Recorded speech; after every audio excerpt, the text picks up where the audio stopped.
Tom Petty broke down a few weeks prior to his death in 2017. The day that plagued him for decades was the story he told his best friend. In 1979, it took place.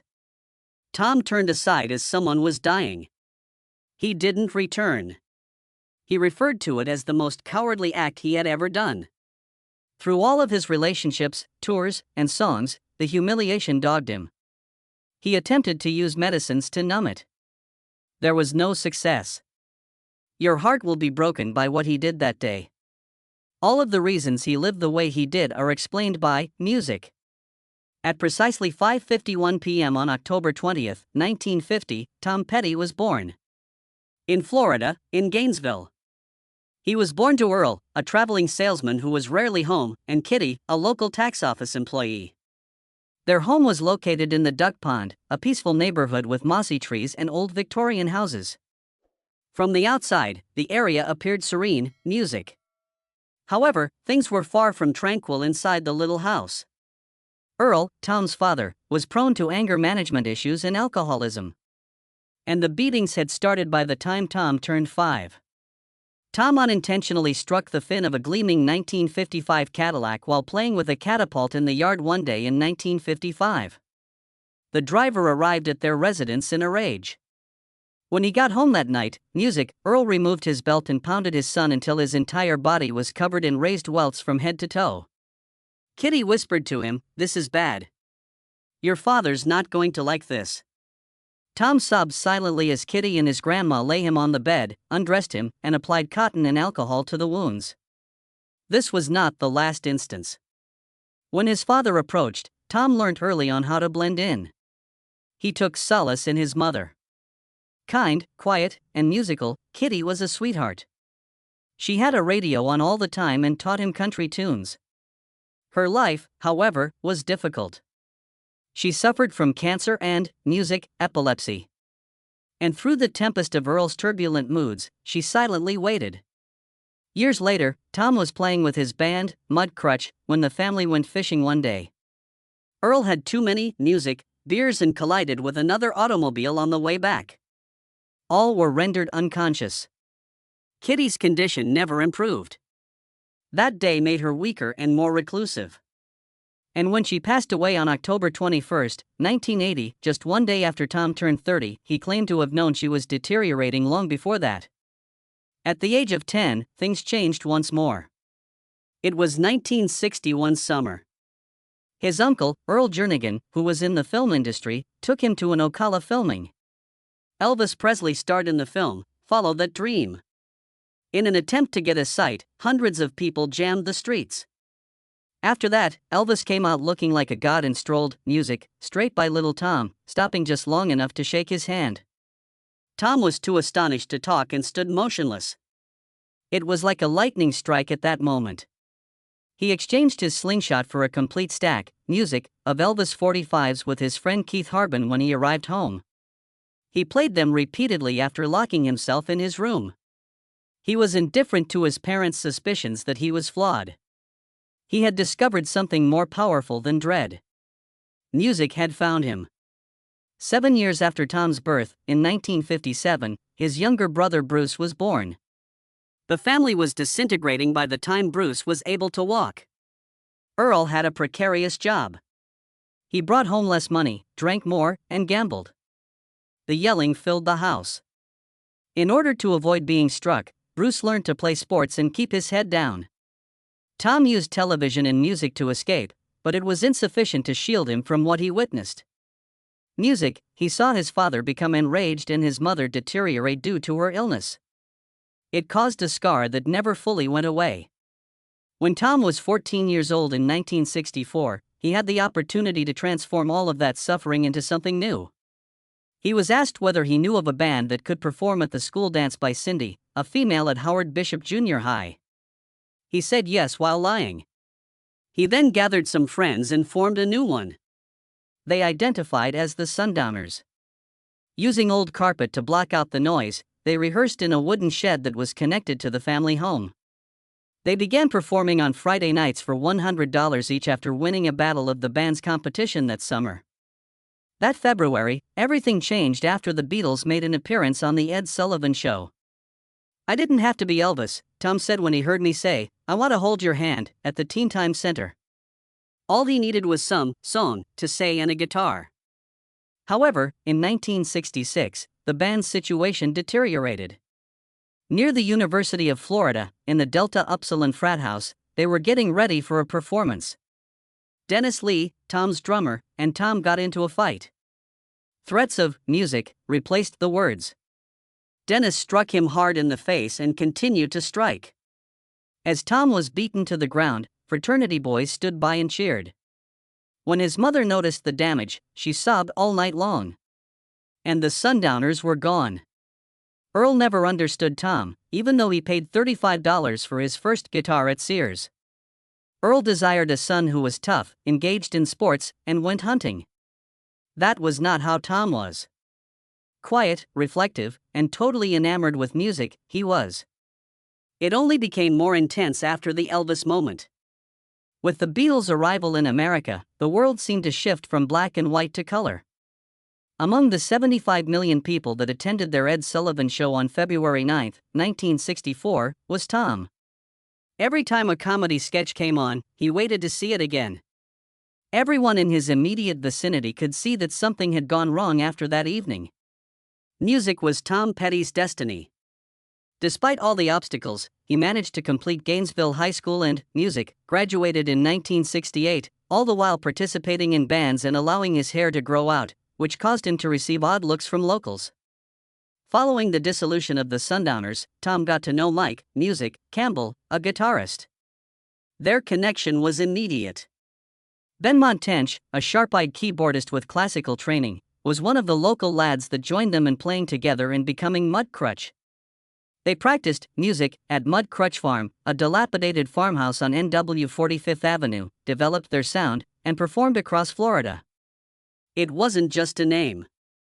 Home was there. At the age of 19, Tom was leading the band full-time in 1970. In 1971, they released their first single and began to gain some modest fan base. More than Gainesville's top 40 radio tunes, the odd and melancholy melodies were reminiscent of the Grateful Dead. They got a regular gig at Dub's Steer Room, a boisterous pub with boisterous patrons and topless music dancers, in the autumn of 1970. They performed from 9 p.m. 6 evenings a week. Until 2 a.m. At $100 per week, they earned more than some of their parents did. They worked music, landscaping jobs for the University of Florida's grounds department during the day in the sweltering heat of Florida. They practiced at the farm after work, and then spent the entire night at Dub's performing. It was vicious. It never stopped. It was their sole means of survival, music. They hosted a music event at Mudcrutch Farm in 1972. There were hundreds of people there. It was not stopped by the cops. That inspired them to go things farther. They had a second one for Halloween. This time, it descended into anarchy. Music, substances were used. They were in a clockwork orange, according to some. When officials arrived, they snatched up drumsticks, tore out the cords, and shut it down. The sound towers were demolished and burned by irate fans. The group was kicked out. Mudcrutch was back on the streets. Tom never lost concentration during it all. He married Jane Bino, his high school girlfriend, on March 24, 1974. Audria, their daughter, would be born on November 28 of that year, and she was already pregnant. Friends would crash, smoke weed and listen to records at their home at 1618 NW 1st Avenue, which was above a barbershop and laundromat. Mike Campbell was at the kitchen table listening to Tom perform his tunes. But even when Tom was home, Jane started to feel lonely due to the cramped quarters, the late-night cacophony, and his unwavering musical fixation. When Tom Petty departed Gainesville, Florida in August 1974 at the age of 23, he had just a demo tape, a few music pals and a borrowed $100 for petrol. It wasn't a well-known band, Mudcrutch. The boys from Florida were merely pursuing a sound. Tightly packed with their instruments and dreams, they headed across the nation for Los Angeles. They merely trusted that the music would carry them, they had no plan. It came close. Based just on that terrible demo, 7 record labels offered them studio time during their first week in Los Angeles, but they didn't immediately sign. They stopped at Shelter Records in Tulsa after receiving a call from producer Denny Cordell, Music, to record demos for 20 hours in a row. It was hectic, boisterous, and heated. When they returned to Los Angeles in the spring of 1974, they signed with Shelter Music in August. Initially, Shelter performed at the Premier Motel in Hollywood. Tom recalled that it wasn't quite the rock star dream, but rather a cheap hooker joint. They eventually relocated to Canoga Park homes with music and swimming pools but no furnishings. It felt royal, Tom added. In any case, we brought everything, dogs, girls, and all. Man, this was heavy. A pool-equipped home. It had never felt so wild in Florida. It was thrilling, but it was also overwhelming to contrast the wild splendor of Los Angeles with the swampy heat of Gainesville. It seemed like anything could happen. That was short-lived. By late 1975, Mudcrutch had disintegrated. With 3 songwriters pushing in various directions, the band struggled to adapt to studio life. Tom survived alone in a crummy 6p per night music hotel in Los Angeles, barely making ends meet on a publishing retainer from a Shelter. Then, at the beginning of 1976, something music unexpected occurred. Benmont Tench invited his old Gainesville pals to jam in his studio. When Petty came in, he heard the music and instantly recognized it. It was that noise. Stan Lynch on drums, Ron Blair on bass, Tench on keys, and Mike Campbell on guitar. They recorded Strangered in the Night, just music like that after Petty joined them. Things proceeded quickly after he hurried the tapes to Cordell in Malibu. They recorded 15 songs over the course of 15 nights in June 1976. Every afternoon, Tom wrote, at 9:00 p.m., the band would arrive and they'd work until sunrise.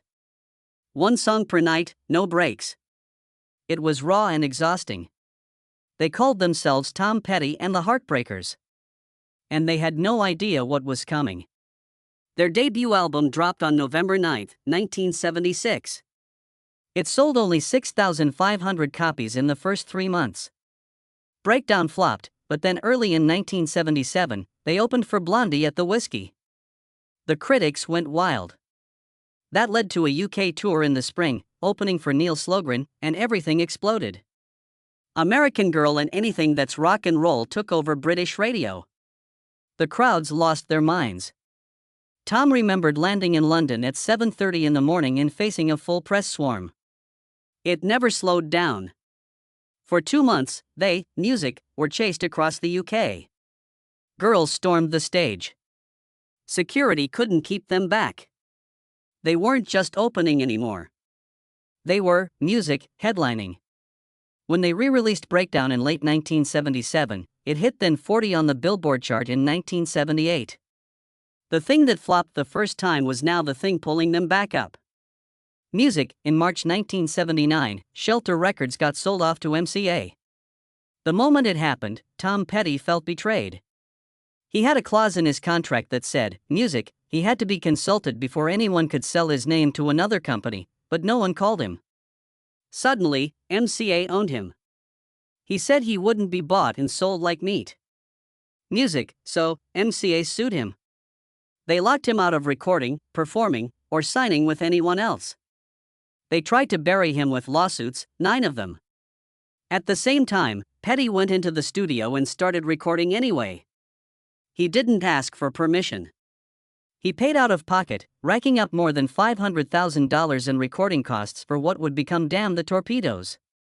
On May 23, 1979, with nowhere else to turn, he filed for Chapter 11 bankruptcy. His debts were $576,630. His assets were just $56,845. But the move voided his contracts and forced MCA to come to the table. One terrified record executive told Billboard, "If this works, every artist will try it." Music, and it worked. Petty got to renegotiate. He kept creative control, but everything around him was falling apart. His marriage was crumbling. Jane Bino, whom he'd married in 1974, was mentally unstable and already struggling with addiction. She called constantly. Sometimes she threatened suicide if he didn't stay on the phone. Their daughter Audrey saw it all. Years later, she would call her mother cruel and verbally abusive. But in 1979, Tom didn't leave. He threw himself into work instead. On October 19, 1979, Damn Music, The Torpedoes came out. It hit number 2 on the Billboard 200. It went triple platinum. Songs like Refugee, Don't Do Me Like That, and Here Comes My Girl played everywhere. The album was raw and honest, recorded during legal chaos and emotional exhaustion. Petty later said there was a sense of persecution that year. Lawsuits, pressure, and pain surrounded every note, but it all cut through. By 1980, they had sold over 3 million albums. Bassist Ron Blair had money now. So did the rest of the band. But success, music, brought pressure. The music got more professional, more uptight. Blair started fading away. He couldn't stand the endless touring, the bad sound systems, the meaningless hotel rooms. By 1982, he was gone. Petty told the Gainesville Sun that Ron had vanished from their lives long before he quit. We didn't see him socially ever. Back in 1981, MCA tried to raise the price of the next album by $1 from $8.98 to $998. They called it superstar pricing. Petty was furious. He said he didn't need the extra dollar and neither did MCA. He threatened to pull the album or rename it $8.98. A record store in Los Angeles announced a boycott. MCA folded. On May 5, 1981, Heart Promises came out, music, at $8.98. It went platinum. The waiting hit nor 19. On the cover, Petty stood in a record store. Bins behind him all labeled 8.98. But nothing was easy anymore. Petty spent 18 months trying to record Southern accents. He wanted it to be a double album about the American South. He recorded it in his own basement studio, obsessing over every vocal. He tried to sing in a Southern accent, but it came out forced like a cartoon. During one session, after hearing a raw take of Rebels, music, he snapped. He punched the wall, broke his hand, his fingers were crushed. At Cedars-Sinai Hospital, music, doctors inserted pins and told him he might never play guitar again. He had to undergo electroshock therapy just to get his hand to close. Dave Stewart and Robbie Robertson helped finish the album, but Petty couldn't hide how much it hurt. The 1985 tour used the Confederate flag, music, as stage decoration. It was tied to the song Rebels, meant to show the mindset of a Southern character. But fans took it differently. They waved, music, flags at concerts. Petty realized too late what he had started. Music, in North Carolina, he stopped the show mid-performance and called himself, music, stupid. Years later, in 2015, he said the flag should never have represented them. It was a downright stupid thing to do. At the same time, cocaine filled the studio. Petty said they had too much time and music, many drugs. Stan Lynch called it dancing with the devil. Mike Campbell once snorted something he thought was coke. It shut down his stomach and put him in the hospital. It was the wildest they ever were. In the middle of it all, Petty fired Ron Blair and brought in Howie Epstein on September 1, music, 1982. 20 years later, Epstein would die from a heroin overdose. That same year, Jane gave birth to their second daughter, Anakim Violet, but she was slipping deeper into addiction. Petty once found her passed out while their baby slept in another room. By 1984, he knew he had to leave, though their divorce didn't become official until 1996. Even after that, she'd still call him late at night, screaming outside his house. Audrey said later that being married to someone mentally ill for so long had destroyed her father. And just when things started to calm down, Petty got pulled into controversy again. In 1985, MTV aired the video for Don't Come Around Here No More. Petty, dressed as the Mad Hatter, cut Alice into music pieces and served her as cake. Viewers were stunned. Some called it cannibalistic. The outrage helped fuel the PMRC's push for music censorship, but the song became his biggest music crossover pop hit, climbing to number 13 on the Billboard Hot 100. In April 1988, George Harrison needed a B-side for his single This Is Love. He was with Jeff Lynne and Roy Orbison in LA, but didn't have his guitar, so they stopped by Tom Petty's house to grab it. That one stop changed music, everything. Harrison asked Petty to come along. They headed to Dylan's garage studio in Malibu. They recorded one song called Handle with Care, named after a label on a cardboard box. When Harrison took the tape to Warner Brothers, the execs told him it was too good for a B-side. He needed a whole album. So, the group became a band. Harrison, Petty, Lynne, Orbison, and Dylan. They called themselves the Traveling Wilburys. They found Orbison right before a show at the Celebrity Theater in Anaheim and asked him to join. That night, they watched him sing his heart out while punching each other in excitement. Traveling Wilburys Volume 1 came out in 1988 and sold over 3 million copies, hitting number 3. The five of them felt like kids again. 1 year later, everything got bigger and messier. On April 24, 1989, Full Moon Fever came out. It reached number 3 and stayed on the charts for a full year. It went quintuple platinum with over 5 million copies sold. Free Fallin' reached number 7. I Won't Back Down hit number 12. Running Down a Dream climbed into the top 30, but it didn't come easy. MCA Records refused to release the album at first. They said it had no hits. The president of MCA, Irving Azoff, resigned soon after. The next team reversed the decision, but inside the band, cracks were forming.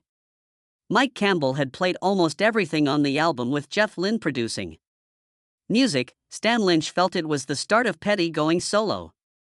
He was right. Music, even though they toured together, something had shifted. Petty said the album's success made him feel like a nice guy for about a year. But it also changed the balance. Then Howie Epstein began slipping. In 1991, during the Into the Great Wide Open sessions, they recorded at Studio C and Rumbo Recorders for $600 a day. But Howie couldn't keep it together.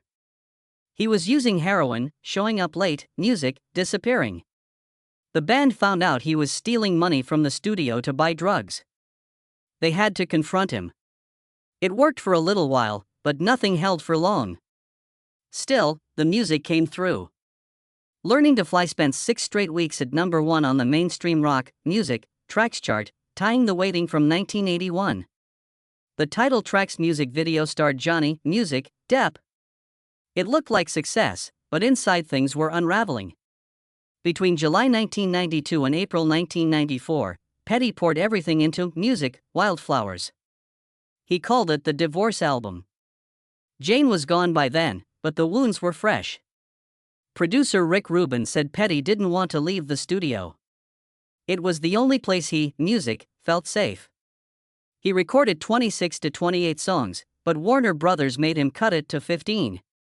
That decision haunted him. When the album came out in November 1994, it sold 4 million copies by Music, spring 1995. You don't know how it feels, and it's good to be king played constantly on MTV. Petty later told Rubin he didn't understand how the album turned out so good. He said he couldn't make another one like it if he tried, but the sadness behind it was real. After the divorce was finalized in 1996, Petty collapsed into heroin. He didn't talk about it publicly. He used quietly, numbing himself. Dana York came into his life and slowly pulled him back. Meanwhile, Traveling Wilburys Volume 3 came out on October 29, 1990. They skipped Volume 2 on purpose just to mess with people, but it wasn't the same. Roy Orbison had died of a heart attack in December 1988. The group recorded Volume 3 as 4 instead of 5. Music, Dylan kept showing up late. Studio time was rushed. The album hit number 11, but it didn't have the soul of the first. Critics noticed, Music, the vocal blend wasn't as rich without Orbison. They joked about touring on an aircraft carrier playing only in the sun. But it never happened. The group dissolved quietly. Both albums disappeared from print until Rhino Records reissued them in 2007. By then, Harrison had died, too. In April 1999, Tom Petty stood on stage singing a song called Room at the Top. He told fans it was about feeling all right. Music, he said he had over $1,000 in the bank, but he didn't sound all right. He sounded broken. The lyrics weren't hopeful. They were, music, tired. The album was called Echo. But it wasn't music echoing through his life. It was everything, music, else. His 22-year marriage had just ended in a bitter divorce. Jane, his first, music, wife, had started calling obsessively, screaming, threatening suicide if he hung up. Sometimes she showed up at night outside his house in Pacific Palisades, music, yelling until police arrested her. Tom filed a restraining order. Their daughter, Audria, later said, music, Jane was cruel to everyone. Still, the pain never left him. At the same time, his bassist, Howie Epstein, was disappearing into heroin. He barely made it through the Echo tour. By June 2001, Howie was arrested in New Mexico with his girlfriend, Carlin Carter. They had black tar heroin and were driving a stolen Jeep. Tom coaxed him into rehab in Miami. It didn't work. In March 2002, Howie showed up at the Rock and Roll Hall of Fame, weighing less than 100 pounds. Stan Lynch, one of the original Heartbreakers, said it looked like a little bag of dust had walked in. 2 months later, Tom had his manager fire him. He couldn't do it himself. They never spoke again. On February 23, 2003, Howie died in Santa Fe from heroin overdose complications. Music, he was 47. Tom said it tore his heart out. He said it felt like watching a tree die slowly. And then one day, someone just cuts it down. By then, Tom had been hiding something even darker. Around 1996, right after his divorce, he started using heroin, too. He was 50. He called it self-medication. Music, he didn't tell anyone. Not the band, not the fans, not even Dana, the woman who would later become his second wife. He used alone in hotel rooms during the highway companion sessions. He hated himself for it. He kept trying to quit. Cold turkey. Again and again, he said it was ugly. Dana found out eventually. She made him stop. She saved his life. They got married on June 3, 2001 in Las Vegas. Little Richard officiated, but the secrets didn't stop. Music, in 2008, Tom stood under the blinding lights of Super Bowl Say playing to 97.5 million people. It was the most watched halftime show ever at that time. He looked strong, confident, and untouchable. But behind that performance were fentanyl patches, oxycodone pills, and unbearable pain. His body was breaking down. Emphysema, knee. Surgeries, a fractured hip that wouldn't heal. He had trouble breathing, trouble walking. He kept performing anyway. He always did. He said, "Just get me to the stage and I'll be okay." But by 2010, the weight of everything was catching up to him. When he released Mojo, people noticed something different. One track, Running Man's Bible, was about Howie. He said he'd never been able to write about his death until music, then. He called it embarrassing, not because it was personal, but because it still hurts so much. The years of touring, the grief, the regret, they were all trapped in his body now. By 2014, Tom collapsed on stage with pneumonia. 17 shows were canceled. Doctors told him his lungs were destroyed. He had smoked 2 packs a day for over 40 music years. He couldn't do cardio without gasping for air. But he didn't stop. He couldn't. In 2015, during a European tour, Dana found him on the bathroom floor of the Savoy Hotel in London. He'd overdosed again. Heroin 3 days straight. She called the ambulance at 3:47 a.m. They gave him 2 doses of naloxone. That's what saved, music, him. He never told the public. It only came out years later. In therapy, he said he was a coward who ran from pain into needles. He meant it. The pain didn't just come from divorce and drugs. It came from guilt. His mother, Kitty Petty, died from cervical cancer in April 1979. He rushed to Gainesville Memorial Hospital to see her. When he walked in, her bed was covered in articles and clippings about him. She had taped his name to the walls. She was proud. Even though she could barely move, he looked at her and ran out of the room. He never came back. He didn't even go to her funeral. He sent his brother Bruce instead. He called it the most cowardly thing he ever did. And it wasn't just his mom. It was Stan Lynch.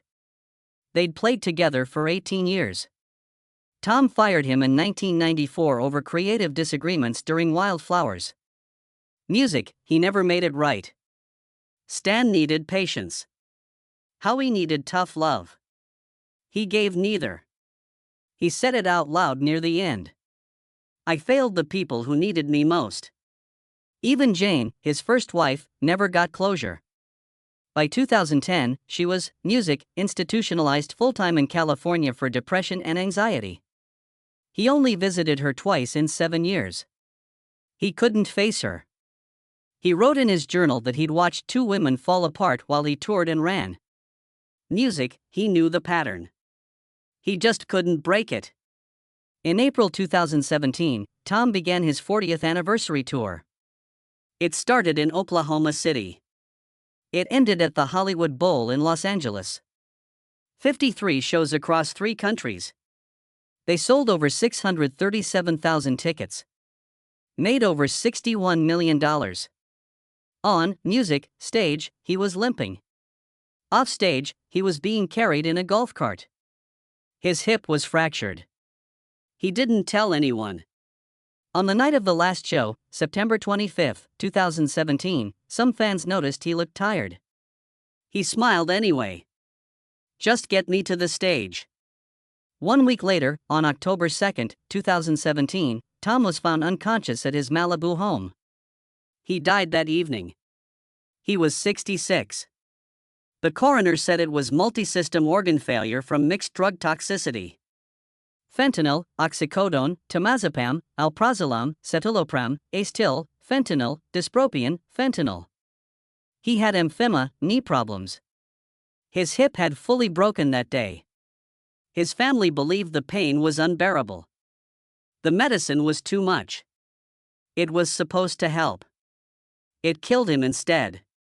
A year later, Dana Adria and his bandmates released An American Treasure. It wasn't about hits. It was about memories, home movies, hidden tracks, lost lyrics. There was a 1982 song called Keep a Little Soul, and a fragile acoustic recording called For Real. He said, I did it for me because it was all that rang true. In 2020, Wildflowers and All the Rest came out. The full album, all 25 songs. Tom had always wanted it to be a double album, but the label said no in 1994. Now it was finally complete. In 2021, Finding Wildflowers gave fans alternate versions, rough cuts, the raw process behind the music. It showed how he worked, how he rewrote, how he searched for the right feeling, and he left behind more than music. Johnny Cash recorded I Won't Back Down in 2000, slowing it down, stripping it bare. They had worked together before. They understood each other. Both men had faced demons. Both had stood back up. Tom's death caused by fentanyl, music, a drug 30 to 50 times stronger than heroin, sparked warnings across the country. Doctors and clinics began using his story. His family said it was a music accident, but maybe it saved someone else.